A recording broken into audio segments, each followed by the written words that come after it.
네, 오늘 비가 오는 날인데 하나님께서 여러분들의 마음을 감동시키셔서 걸음을 옮겨 예배의 자리에 나왔습니다.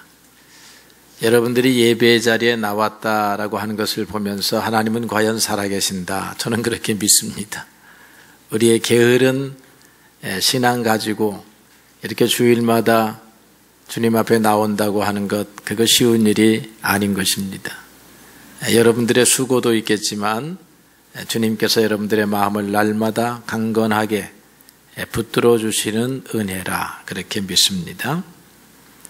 한 면도사가 있습니다. 손님을 면도를 하다가 갑자기 전도하고 싶은 그런 불같은 마음이 마음속에 일었습니다. 그래서 면도를 하다 말고 손님에게 묻습니다. 살고 싶으십니까? 그러니까 손님이 갑자기 떨리는 목소리로 죽음의 위협을 느꼈는지 어떻게 하면 살려주시겠습니까? 라고 물었다는 것입니다. 이발사는, 면도사는 더욱 확고한 신앙을 가지고 주 예수를 믿으십시오, 그렇게 말을 합니다. 손님은 아멘, 믿습니다 하고 울부짖듯이 말했습니다. 그때서야 이 면도사는 손님의 면도를 위해서 목에다 칼을 대고 있다고 하는 사실을 알고 깜짝 놀랐고, 칼이 치워진 틈을 타서 면도하다 말고 이 사람은 주랭랑을 쳤다는 우스개 이야기가 있습니다. 하나의 유머이지만 그래도 오늘의 질문, 살고 싶습니까? 라고 하는 질문은 어떤 특정한 사람에게만 해당되는 것이 아니고 오늘의 이 시대를 살아가는 사람들, 생명을 가지고 이 세상을 살아가는 모든 사람들에게 여전히 필요한 질문이요, 유효한 질문이라고 말할 수밖에 없는 것입니다. 어떤 분이 있습니다. 점을 보러 갔답니다. 사주팔자를 이렇게 보니까 50대의 길거리에서 객사할 것이라고 하는 점괘가 나왔습니다. 이 점괘는 알려줘도 이 방법을 알려주지 않는 것이 점인 것 같아요. 그래서 믿을까 말까 하잖아요. 그러다가 50대에 갑자기 심근경색이 와서 길거리에서 쓰러졌다는 것입니다. 그리고 응급처치를 받고 목숨을 건지게 되었는데, 이 사람 마음속에 정말로 점괘처럼 내가 길거리에서 아무도 모르는 시간에 객사할 수 있겠구나, 그렇게 생각을 하고 나는 살아야 한다, 살고 싶다, 그렇게 생각했다는 것이고, 예전의 신앙이 생각이 나서 교회로 가야 한다, 그런 생각이 들었다는 것입니다. 이 주인공이 아마 어쩌면 우리 교회에 출석할지도 모르겠습니다. 저도 옛날 군대 시절에 큰 사고를 당하고 난 다음에 한 6개월 동안 공황장애와 같은 그런 트라우마를 겪은 적이 있습니다. 특별히 이렇게 지하 차도를 내려가게 되면 저 지하도가 무너질지 모른다, 그런 생각에 사로잡힙니다. 그래서 건너가지를 못하는 거예요. 가야 되는데, 집으로 가려고 하면 이 지하도를 건너가야 하는데 저게 무너질지도 모른다는 생각에 건너가지를 못하고 그렇게 몇 개월을 보내었던 그런 젊은 시절이 저에게도 있었습니다.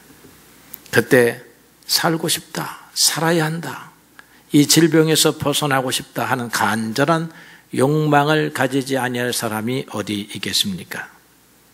성경에 보면 요셉이라고 하는 친구가 있습니다. 젊은 나이에 애굽으로 팔려갑니다.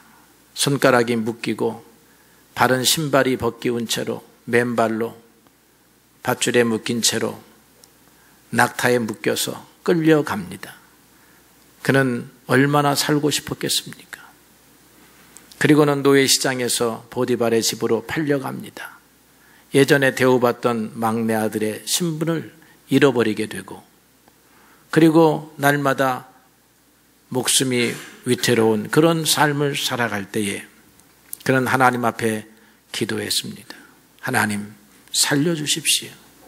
여러분, 우리가 이 땅에 살면서 살고 싶고자 할 때에 우리가 할 수 있는 가장 강력한 기도가 살려주세요 하는 것일 것입니다.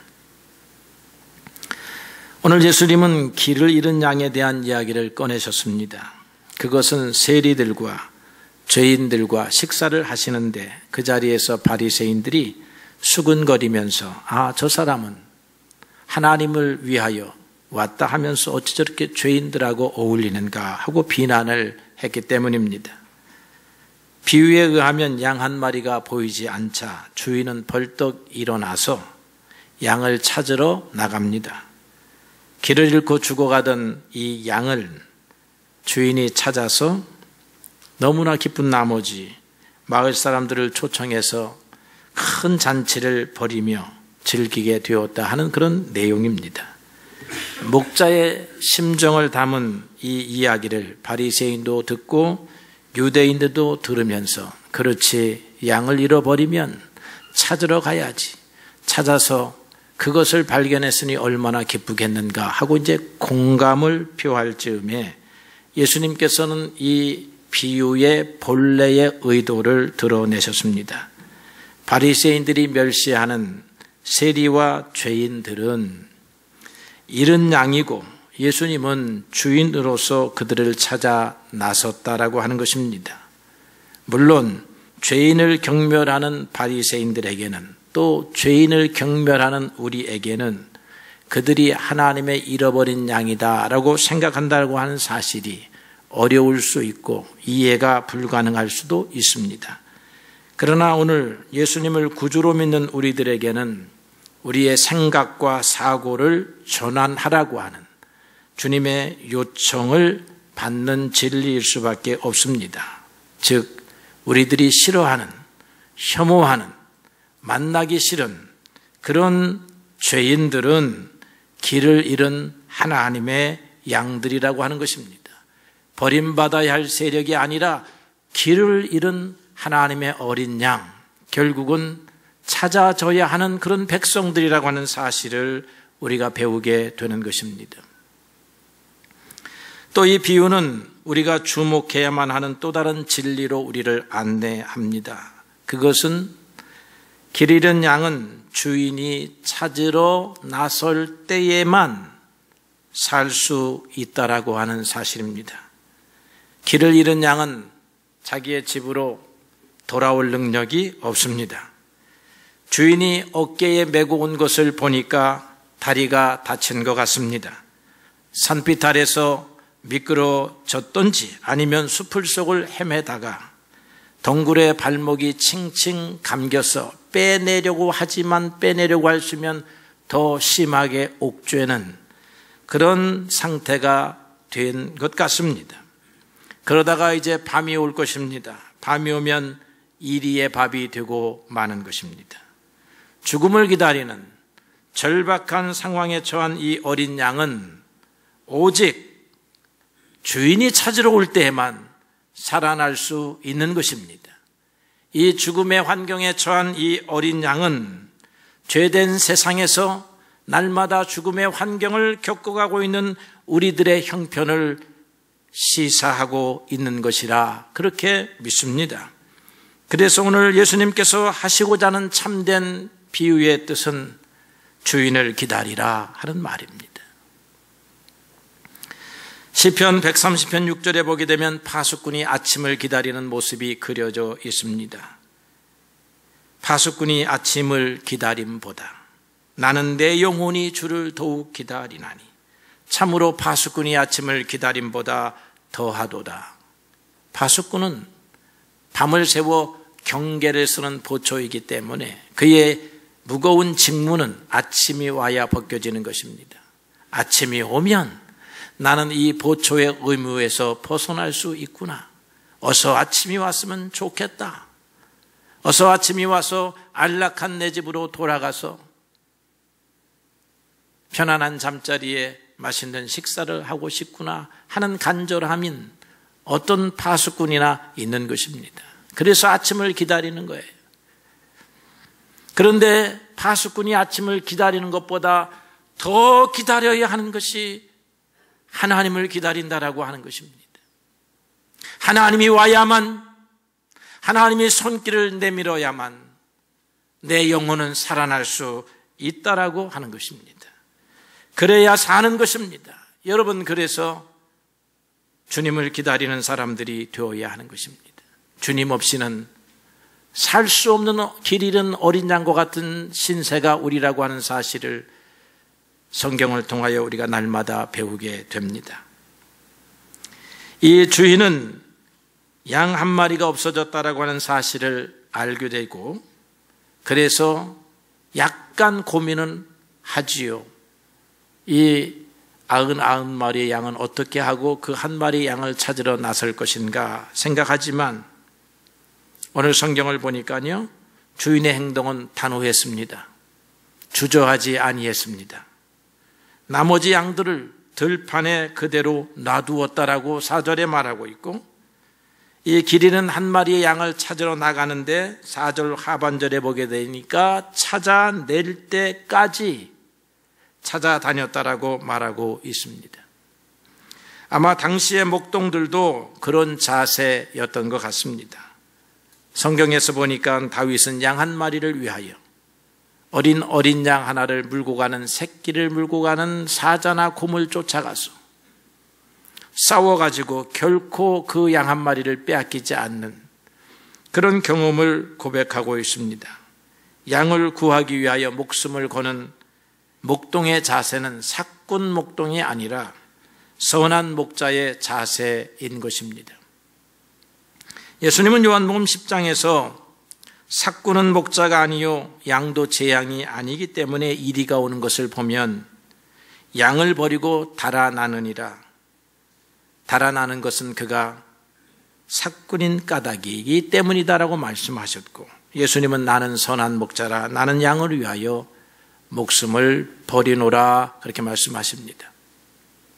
예수님은 우리의 주인이십니다. 선한 목자이십니다. 양 한 마리를 절대로 포기하지 않습니다. 오늘 우리가 믿어야 할 신앙의 내용입니다. 주인이신 주님은 나 한 사람 한 사람을 결코 포기하지 아니하신다는 것입니다. 우리가 물 속에 들어가도 포기하지 아니하시고, 불 속에 들어가도 포기하지 아니하시고, 원수들에게 붙잡혀 있어도 포기하지 아니하시는 주인이신 것입니다. 양은 주인이 와야 사는데, 이 주인은 99마리 때문에 한 마리를 포기할 수 있는 것이 세상사입니다. 그러나 우리의 하늘의 주인이신 주님께서는 절대로 우리를 포기하지 않는다라고 하는 사실입니다. 이것을 믿어야 오늘 우리의 신앙의 기초가 반석 위에 서는 것이라 그렇게 믿습니다. 인간은 양들과 달라서 주인을 찾아오기를 기다리지 아니하고 찾아 나설 수가 있어요. 그것이 뒤이어 나오는 탕자의 비유가 보여주고 있습니다. 주인인 아버지를 떠난 양인 이 아들은 다른 나라에 가서 죽음의 지경에 이르게 됩니다. 그래서 그는 살고 싶은 마음이 간절해졌습니다. 사는 길은 무엇이냐? 아버지께로 돌아가는 것이다 라고 생각을 하고 아버지의 집을 향하여 걸음을 내딛습니다. 그렇습니다. 집을 떠난 탕자가 아버지께로 돌아가니 다시 살아났듯이 우리의 인생도 하나님께로 돌아가야 하는 것입니다. 이사야 선지자는 우리에게 하나님의 말씀을 이렇게 들려줍니다. 너희는 귀를 기울이고 내게로 나와서 들어라. 그리하면 너희의 영혼이 살 것이라. 그렇게 말씀하고 있습니다. 주인은 우리 한 사람 한 사람을 귀하게 여기신다라고 하는 것입니다. 양을 찾은 주인은 즐거워하여 이웃을 초청해서 잔치를 벌입니다. 예수님의 이야기를 듣는 사람들의 마음속에 잔치가 벌어졌구나, 양을 찾았으니까, 이런 잔치의 전경이 머릿속에 이렇게 그려질 즈음에 예수님께서 오늘의 핵심 교훈을 말하여 줍니다. 죄인 하나가 회개하면 하늘에서는 회개할 것 없는 의인 99으로 말미암아 기뻐하는 것보다 더 하리라 하는 것이죠. 물론 99마리의 양이 주는 기쁨이 크다 할 것입니다. 그러나 한 마리의 양을 잃어버린 그 주인의 마음은 그 잃어버린 양 때문에 기뻐할 수 없습니다. 그것이 목자의 심정입니다. 이 목자의 마음에 참된 기쁨이 찾아오려면 잃어버린 양을 찾아서 품에 안아야 하는 것입니다. 하나님의 심정도 동일합니다. 하나님은 우리와 같은 의인들을 보면서 기뻐하시지만 그러나 죄인 하나가 회개하고 돌아오기를 더욱더 간절히 바라시고 그것을 큰 기쁨으로 여기신다라고 하는 것입니다. 잃어버린 양 하나를 그냥 버리지 아니하시고 귀하게 여기시는 것이지요. 탕자의 비유를 보게 되면 큰 아들이 집안의 모든 일들을 둘째 아들이 없어도 아주 잘해 나가고 있습니다. 어찌 보면 둘째는 욕심만 있지 집안에서는 쓸모가 없는 아들이었는지도 모릅니다. 아버지 입장에서 보게 되면 둘째 아들 없어도 우리 집안과 우리의 가문은 일해 나가는 데 있어서 전혀 문제가 없다 생각할 수 있었을 것입니다. 그러나 아버지는 이 집을 나간 아들로 인하여서 기쁨을 잃어버렸습니다. 그래서 대문 밖에 서서 먼 길거리 동구 밖까지 살펴보는 것이 그의 일과가 된 것입니다. 그런데 어느 날 그 집을 나간 아들이 돌아온 것을 보게 되었으니 그 기쁨을 무엇라 형언할 수 있겠습니까? 하나님은 우리 한 사람 한 사람을 당신의 잃어버린 아들과 같이 여기시고 우리를 찾으시는 일을 당신의 최고의 기쁨으로 여기신다는 것입니다. 시편 8편에 보게 되면 다윗이 이렇게 기도를 합니다. 기도하는데 하늘을 쳐다봐요. 하늘을 보니까 하나님의 위대하심이 나타나 있습니다. 하늘의 달을 보고 별을 봅니다. 하나님의 크심과 하나님의 위대하심을 찬양합니다. 그러면서 저 큰 세상과 이 들판에 기거하는 어린 다윗 자기 자신을 비교해 보니까 자기는 하나님의 눈에 띄지도 않을 만한 미미한 존재인 것입니다. 그런데 그는 하나님의 사랑을 입는 젊은 청년이 되었고 하나님의 사랑을 입어서 그의 인생이 열리게 되는 것을 그가 경험하였기 때문에 그가 시편 8편 4절에서 이렇게 고백합니다. 주여 사람이 무엇이간데 주께서 저를 생각하시며 사람이 무엇이간데 주께서 저를 돌보시나이까. 여러분 들판에 있는 어린 목동 하나를 얼마나 사랑하셨는지 다윗이 그 하나님의 사랑을 알고 제가 무엇이기에 하나님 저를 존귀히 여기시며 저를 돌보시고 권고하시나이까. 저를 생각해 주시나이까. 하나님은 저 하늘의 달과 별과 해를 생각하시기에도 할 일이 많으시거늘 이 이름 모를 한 목동을 이렇게 생각하시나이까 하고 눈이 열려 하나님을 찬양하고 있습니다. 우리도 눈이 열려야 합니다.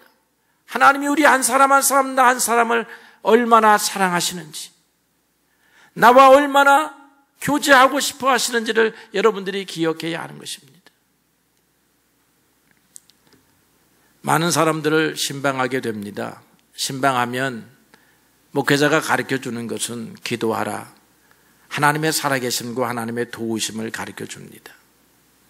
그리고 우리가 신방하면서 하는 일들이 그의 이야기를 많이 들어줍니다. 그러면 사람마다 우리가 깨닫는 것이 무엇이냐면 고난이 없는 사람이 없구나 하는 것을 깨달아요. 어떤 사람이든 이 사람은 이 사람을 부러워한다 할지라도 그 부러워하는 사람을 가보니까 또 고난이 있어 기도해 줘야 하는 것입니다. 걱정이 많습니다. 그래서 걱정을 내려놓으세요. 그렇게 권면해요. 그러면 하는 말이 무엇이냐면 걱정을 내려놓을래도 내려놓을 수가 없다는 거야. 여러분 그렇죠? 인생을 생각해 보니까 수많은 문제가 있고 걱정도 많고 걱정은 시시때때로 찾아오고 내려놓을 수가 없는 거예요. 이게 오늘 우리의 신앙의 모습입니다. 우리는 어떻게 해야 하는 것입니까? 하나님, 내가 걱정을 내려놓을 수 있도록 나를 도와주세요. 이 기도해야 하는 것입니다. 그게 하나님 나를 도와주세요, 나를 살려주세요 하는 것이죠. 우리는 하나님 앞에 나아가서 나를 도와주세요, 나를 살려주세요 하는 말 위에 기도할 것이 없는 사람들입니다. 그런데 우리는 문제를 내가 풀려고 하다 보니까 결국 풀지도 못하면서 기도하는 것을 잃어버리고 있더라 하는 것이죠. 하나님은 우리가 무릎을 꿇고 두 손을 들고 주님 앞에 기도하기를 바라시는 거예요. 주님 도와주세요. 나의 길을 여기까지 인도하신 주님, 나의 삶을 도와주세요라고 여러분 문제가 있을 때마다 기도하는 사람들이 되어야 하는 것입니다. 하나님은 우리 한 사람 한 사람을 그렇게 귀하게 여기시고 우리를 구원하시려고 준비하고 계시는 하나님이시라고 하는 사실입니다. 지금까지 말씀을 잠깐 정리를 하면요, 우리는 길을 잃어버린 어린 양과 같아서 주인을 기다리지 아니하면 살 수 없는 생명입니다. 그런데 주인은 반드시 우리를 찾아오십니다. 여러분 이걸 믿어야 돼요. 우리의 주인이신 하나님은 반드시 우리를 찾아와요. 우리가 어느 곳에 있든지 찾아오십니다. 그런데 우리에게 필요한 것이 무엇이냐면 나를 존귀히 여기사 나를 찾아오시는 주님에 대한 믿음이 필요한 것입니다. 그래서 두 가지 질문이 필요합니다. 첫째, 나는 잃어버린 아들이 아닌가, 하나님을 놓치고 있는 아들이 아닌가 하는 질문입니다. 성경에 보니까 우리는 잠자는 영혼일 수가 있어요. 에베소서에서 사도 바울은 잠자는 자여 일어나거라, 일어나 빛을 비추라 그렇게 말합니다. 하나님을 믿는 성도인데 잠을 자고 있어. 하나님이 누구신지, 하나님이 살아계신지, 기도가 필요한지 이걸 모르고 살아가는 거지. 잠자는 영혼들입니다. 잠자는 영혼들은 아버지 집에 있기는 하지만 아버지와의 관계가 끊긴 아들에 지나지 않는 것입니다. 계시록을 보니까 살았다고 하나 죽은 영혼일 수가 있어요. 사대교회 성도들에게 말하고 있습니다. 내가 살았다라고 하는 이름은 가졌으나 죽은 자로구나. 크리스찬이라고 해서 내가 하나님의 보호의 울타리 안에 있다라고 네가 자랑은 하는데 하나님의 눈으로 보니까 죽어 있습니다. 기도하지 않아요. 예배하지 아니해요. 하나님의 이름을 부르지 않습니다. 죽은 영혼입니다. 죽은 영혼은 족보에는 이름이 속하여 있지만 아버지하고 관계가 없어요. 계시록 3장 17절에 보게 되면 라오디게아 교인들에게 이렇게 말합니다. 내가 말하기를 나는 부자라, 나는 부요하여 부족한 것이 없다 하나 내 곤고한 것과 가련한 것과 가난한 것과 눈먼 것과 벌거벗은 것을 알지 못하는도다. 우리가 벌거벗은 영혼인데 우리가 모르고 있어요. 세상의 것으로만 채워가지고 모르고 있습니다. 우리의 곤고함을 모르고 있고 우리가 벌거벗은 인생인 것을 알지 못하는 사람일 수도 있어요. 또 에베소 교회 성도들에게는 너를 책망할 것이 있나니 너의 처음 사랑을 버렸느니라 함으로써 하나님과의 뜨거운 관계가 상실됐다라고 하는 사실을 지적하고 있습니다. 우리는 첫사랑을 버린 성도, 벌거벗은 성도, 잠자는 성도, 살았다라고 하지만 죽어있는 성도, 안진뱅이와 같은 성도, 이런 성도의 삶을 살아가니까 하나님을 향하여 믿음이 일어나지 않는 거예요. 믿음으로 하나님 앞에 기도하지 않습니다. 주님은 나를 살려주실 수 있는 분이요, 주님은 나를 찾아오시는 분이요, 주님은 나를 존귀히 여기시는 분이라 하는 사실을 알지 못하니까 주님 나를 도우소서라고 손을 내밀지 못하는 것이죠. 여러분, 다시 주님과 뜨거운 사이가 되어야 합니다. 50년 된 부부처럼 등을 대고 서로 잠자고 침대를 따로 쓰는 부부처럼 식어버린 부부가 있잖아요. 우리가 하나님과의 관계가 그렇습니다. 하도 신앙생활을 하다 보니까 신앙인은 신앙인이고 교회는 왔는데 하나님 앞에 진실한 마음으로 나의 삶의 온전한 주인이시라는 생각으로 나의 삶을 주님 앞에 아뢰지를 아니에요. 나의 사업을 아뢰지를 아니에요. 나의 건강에 대하여 알아주를 아니에요. 의사에게 가는 것이 먼저이지 하나님 앞에 나를 도우세요 하질 않아요. 비즈니스 카운셀러 컨설팅 하는 사람한테 먼저 가지, 바이어한테 먼저 가지, 하나님 앞에 먼저 기도하지 않아요. 여러분, 하나님 앞에 나의 삶을 살리시는 하나님 앞에 기도하는 일이 중요한 것입니다. 두 번째로는 죽어있는 영혼을 하나님 앞으로 인도하는데 우리가 관심이 있는가 하는 그런 문제입니다. 하나님을 기쁘시게 한다면 하나님의 기쁨이 무엇인지를 알아야 하죠. 하나님은 죄인 하나가 회개하여 하나님의 울타리 안으로 들어오는 것을 기뻐하신다 하셨습니다.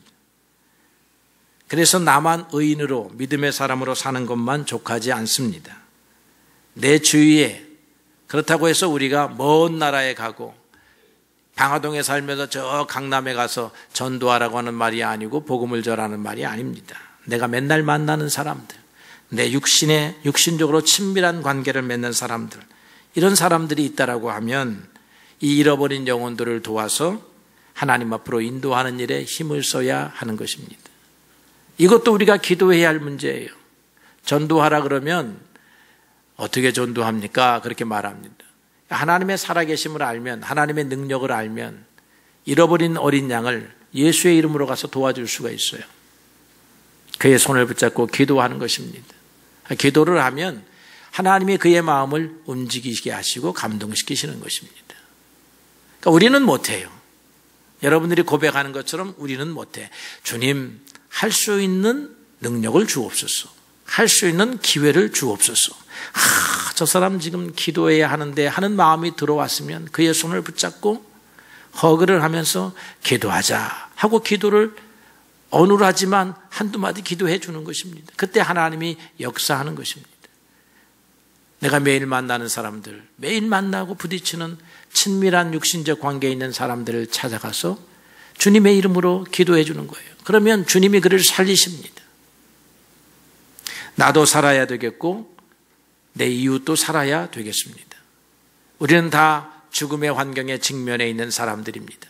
주님이 도와주셔야만 살 수 있습니다. 주님 앞에 갈 때에만 살 수 있습니다. 주님이 오신다는 사실을 믿어야만 주님이 오십니다. 주님이 나를 존귀하게 여기시는 분이다 하는 사실을 알 때에만 우리가 하나님 앞에 존귀함을 입습니다. 믿음이 없이는 그래서 하나님 앞에 나아갈 수 없는 것입니다. 사랑하는 성도 여러분, 인생을 살면서 수천만 가지의 문제를 만나고 삽니다. 그때마다 여러분 걱정하고 염려하는 것은 죽음을 맛보는 시간들입니다. 여러분 그때에 주님을 향하여 두 손을 들어야 합니다. 주님만이 나의 삶을 해결하실 수 있는 분이요, 나의 삶에 생명을 주실 수 있는 분이요, 생명도 풍성한 생명을 주실 수 있는 분이라고 하는 사실을 믿어야 하는 것입니다. 세상 사람들이 길이 어디냐 하고 생각합니다. 그러나 예수님이 말씀하십니다. 내가 길이다. 세상 사람들이 진리가 무엇인가 하고 연구합니다. 주님은 단순하십니다. 내가 진리니라 말씀하십니다.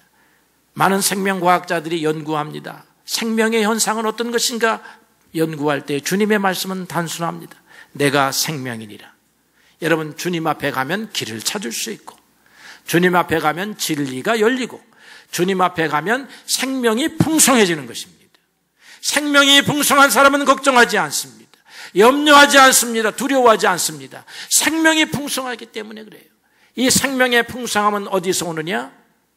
생명이신 주님을 받아들일 때 오는 것입니다. 길이요 진리요 생명이신 주님이 여러분의 주님이십니다.